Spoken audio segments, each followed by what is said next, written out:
आजकल महाराणा प्रताप जी की हाइट को लेकर के समाज में तरह तरह की बातें होती हैं। कोई उन्हें 7 फुट 6 इंच का बताता है, तो कई लोग सरकास्टिक वे में, मजाक के वे में उनका हाइट बताते हैं 50 फीट थी, 60 फीट थी, इस प्रकार से। तो ऐसा कहना बिल्कुल गलत है। ठीक जिस समय काल में महाराणा प्रताप जी हुए थे, वो समय ऐसा था कि भारत के ऊपर मुगल वंश का शासन था और महाराणा प्रताप जी ने मुगलों के सामने घुटने टेकने से मना कर दिया और अकेले ही जो बादशाह अकबर थे उनके सामने खड़े हो गए, चैलेंज कर दिया उनको।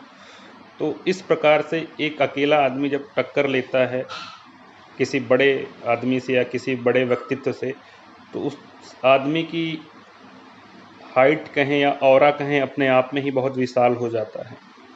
तो इस लिहाजे से हम कह सकते हैं कि महाराणा प्रताप का जो ऑरा था बहुत विशाल था, बहुत बड़ा था।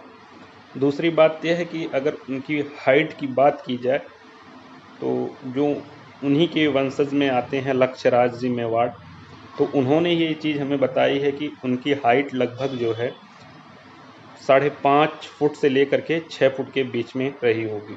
तो वो 5 फुट 8 इंच हो सकती है, 5 फुट 10 इंच हो सकती है, इवन 6 फुट हो सकती है या 5 फुट 7 इंच हो सकती है। तो हाइट से चीज़ें निर्धारित नहीं होती हैं। आपके व्यक्तित्व में कितना दम है, आपका व्यक्तित्व कितना पावरफुल है, इससे चीज़ें निर्धारित होती हैं। आप में डिसीज़न लेने की क्षमता कैसी है, इससे चीज़ें निर्धारित होती हैं। ठीक, आप युद्ध के मैदान में कैसा कौशल दिखाते हैं, किस चालाकी के साथ अपने दुश्मन को परास्त करते हैं, इन सारी चीज़ों से सभी चीज़ों का निर्धारण होता है। ठीक, आपका ऑरा कितना बड़ा होगा, इन्हीं सारी चीज़ों से निर्धारण होता है। तो किसी भी समाज का या किसी भी महापुरुष का इस तरीके से मजाक बनाना ये सही बात नहीं होती है। और उम्मीद करता हूँ कि आप लोग इस चीज़ को समझेंगे और